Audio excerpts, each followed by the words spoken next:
Bonjour tout le monde, bienvenue à nouveau sur ma chaîne. Aujourd'hui, nous nous retrouvons pour une nouvelle vidéo. Dans cette vidéo, je vais vous partager donc des conseils, astuces pour pouvoir rédiger votre CV d'une façon adéquate en moins de 30 minutes, en moins d'une heure, en moins de 20 minutes, ok? Donc, dans cette vidéo, je vais vous montrer c'est quoi les différents éléments qui doivent se retrouver sur votre CV. Ensuite de ça, je vais vous mettre le lien en barre d'informations qui va vous permettre de pouvoir télécharger un CV que vous allez pouvoir modifier en format Word, ok? Donc, le but de cette vidéo, c'est vraiment vous rendre autonome à la réalisation de votre CV. Et ensuite de ça, je veux aussi vous montrer comment est-ce que vous pouvez réaliser votre lettre de présentation ou lettre de motivation tout seul, ok? Donc, ça, c'est une vidéo qui va vous permettre de réaliser votre CV gratuitement sans rien dépenser. Si vous aimez déjà le titre de la vidéo, vous pouvez déjà liker, partager et vous abonner si ce n'est pas encore fait. Donc, ceci étant dit, nous allons vraiment lire tout ce qui est écrit sur le site de Emploi Québec pour pouvoir être capable de pouvoir rédiger notre CV nous-mêmes. Donc, premièrement, c'est quoi un CV, OK? Le CV, en fait, c'est un outil indispensable à l'employeur pour prendre connaissance de votre expérience de travail, de votre formation et de vos compétences. Vous devez rédiger un CV en fonction du type d'emploi que vous voulez occuper ou d'un secteur d'activité précis. Donc, cela veut dire quoi? Cela veut dire que vous devez adapter votre CV par rapport à l'offre d'emploi qui vous intéresse. Donc, dans la vidéo, nous allons regarder ou nous allons traiter de quoi? Des différents modèles de CV qui sont disponibles à télécharger, des conseils pour rédiger un CV, des types de CV, des sections que doit contenir un CV et ainsi que de demandes d'aide pour pouvoir rédiger un CV. Donc ici, nous avons deux types de CV qui sont à télécharger en format Word. Vous avez un CV type chronologique et un CV par compétence, OK? Si nous cliquons dessus vite fait, il se présente de cette manière-là. Bon, je ne veux pas qu'il s'enregistre dans mes documents, donc on va mettre annuler. Sinon, vous allez voir, mais pour compétences aussi, il veut vraiment à tout prix s'enregistrer et je ne veux pas qu'il aille dans mes documents. Donc voilà, je vais vous mettre quand même en barre d'infos. Donc, ces deux types de CV-là comportent en fait des sections qui composent habituellement un CV. Ils ont été conçus pour aider les personnes à rédiger un CV clair et aspect professionnel. Donc, vous devez enregistrer une copie du document choisi sur votre ordinateur et modifier chacune des sections en y inscrivant vos renseignements. Donc, si nous retournons ici, on va enregistrer. Là, il va s'enregistrer comme ça. Là, il est en train de télécharger. Moi, j'ai un problème avec Word, hein, donc voilà. Ok. Donc voilà. Office ne veut pas. Office faut partir. Utiliser comme, je sais pas, ok, donc voilà, il se présente comme ça, vite fait, ok, donc voilà, il est problématique, donc on va le fermer. Pardon, ok, on le ferme, mais vous, si vous le téléchargez, vous allez voir qu'il va vraiment s'apparaître comme il faut. Donc ensuite, pour les conseils, ça c'est vraiment les conseils qui sont très importants pour rédiger votre CV. Donc, lisez les éléments de manière chronologique en commençant toujours par le plus récent, ok? Donc, on va du plus récent au plus vieux. Donnez seulement les renseignements qui sont véridiques. Faites court, ok? Une à deux pages maximum. Pourquoi? Parce que les employeurs reçoivent beaucoup de CV, ils mettent de côté ceux qui sont trop longs. Okay? Donc, si vous avez 3 à 4 pages de CV là, ils vont mettre ça de côté. Ensuite, vous devez choisir soigneusement vos mots. Ok? Utilisez un vocabulaire simple et évitez les tournures de phrases négatives. Ensuite, faites corriger votre CV par quelqu'un qui maîtrise bien la langue. Donc, pour les personnes qui ont antidote, c'est très bien parce que ça permet aussi de corriger tout ce qui est syntaxe, vocabulaire et orthographe. Ensuite de ça, délimitez clairement chacune des rubriques, OK? Donc, objectif de carrière, études, expérience de travail, loisirs, etc. Donc, soyez ordonné, si je peux dire. Évitez de vous contredire vous-même. Donc, ne mettez pas des choses contradictoires sur votre CV et résistez à l'envie de faire de l'humour. Ne soyez pas humoriste, mais soyez professionnel.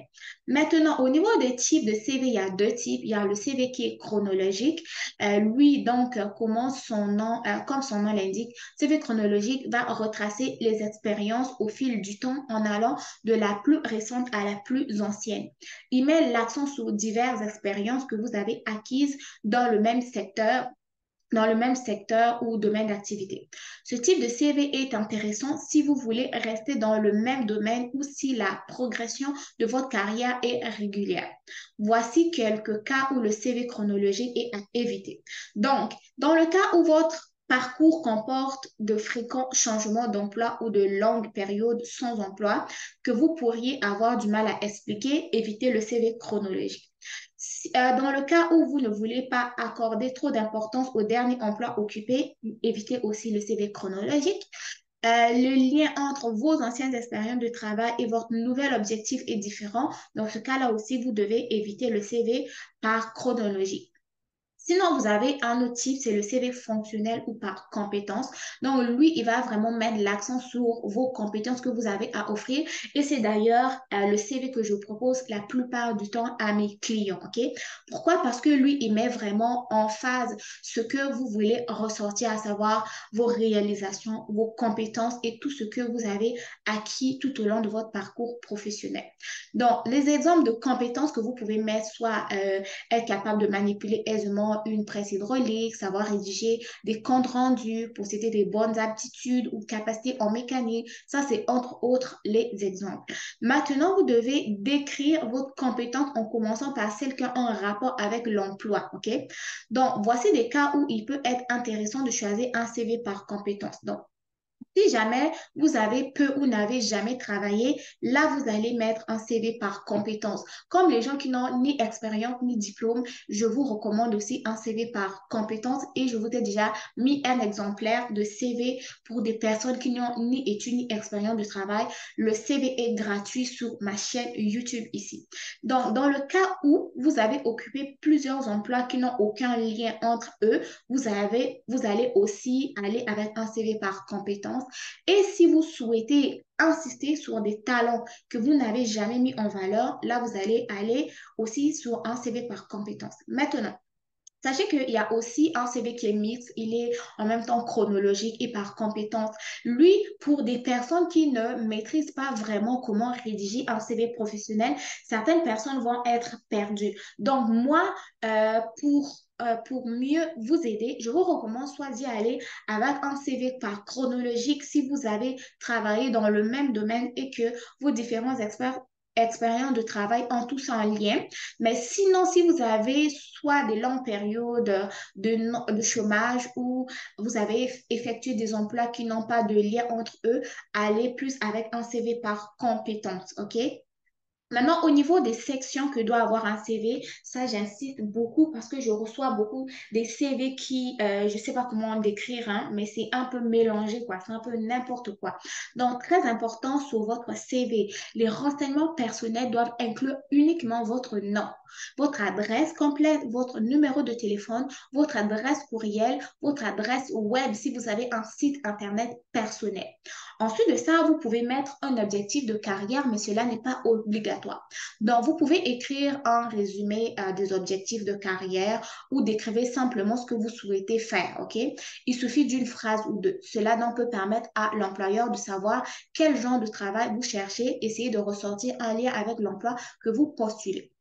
Mais le plus important va être de mettre en valeur donc les formations ou études. Donc, vous commencez par le nom de l'école que vous avez fréquenté, le niveau scolaire, les cours et les mentions spéciales si vous en avez. Ensuite, il y a les compétences. Les compétences, vous devez mettre des compétences interpersonnelles et les compétences professionnelles. Quand je parle des compétences interpersonnelles, compétences professionnelles et tout, si vous ne savez pas quoi mettre, allez voir ma dernière vidéo sur YouTube qui s'intitule Ce qu'on ne vous dit pas sur le travail au Canada, que je vais d'ailleurs épingler juste à la fin de cette vidéo. Cela va vous permettre de mieux structurer vos différentes compétences. Ensuite, il y a les expériences de travail. Donc, vous commencez par le nom de l'entreprise, le titre de l'emploi, la date de l'embauche et de la cessation d'emploi, ainsi que les différentes fonctions. N'hésitez pas à mentionner les stages et les expériences à titre de bénévole, c'est très important aussi. Ensuite de ça, il y a des renseignements supplémentaires que vous pouvez mettre, soit si vous connaissez une langue étrangère, si vous avez des connaissances en informatique, si vous avez des cartes de qualification ou si vous avez reçu des prix ou réalisations. Ensuite aussi, il y a des centres d'intérêt et activités ou loisirs que je peux dire, vous pouvez les ajouter sur votre CV. Tandis que les références ici, les références, eux, c'est en fait les personnes auxquelles un employeur potentiel s'adressera pour obtenir des renseignements à votre sujet. Ça peut être un ancien employeur, une personne de votre école, par exemple, ou une personne avec qui vous avez travaillé. Cependant, évitez de mentionner vos références dans votre CV, mais ayez la liste avec vous au moment de l'entrevue. J'insiste, ne mettez pas la liste de références sur vos CV, mais ayez-la à disposition. Cela va permettre donc de fournir, quand vous aurez la liste à côté pendant l'entrevue, cela va permettre donc avant de fournir le nom de quelqu'un comme référente, assurez-vous d'obtenir l'autorisation de cette personne, ok? Ça, je tiens aussi à le mentionner. Donc, avant de pouvoir mettre quelqu'un comme référent, avisez cette personne-là avant. Maintenant, demande d'aide pour rédiger les CV, ça c'est si vous avez toujours du mal à pouvoir réaliser un CV, vous pouvez venir ici faire une demande en ligne pour que les professionnels de Emploi Québec vous aident à réaliser votre CV. Cependant, ce service-là, la plupart du temps, est juste réservé aux résidents du Québec. OK? Donc, pour vous, mes chers amis, vous avez toujours la possibilité de venir chercher l'un des CV téléchargeables qui est juste ici, soit par chronologie ou par compétence. Ensuite, le modifier par rapport aux différents conseils que je viens de vous énoncer dans cette vidéo. Donc, quand je parle de conseils, on va aller remodifier les renseignements personnels, les objectifs de carrière, formation, études, compétences reliées à l'emploi, ainsi que les expériences de travail, les renseignements supplémentaires, les centres d'intérêt et les références. OK?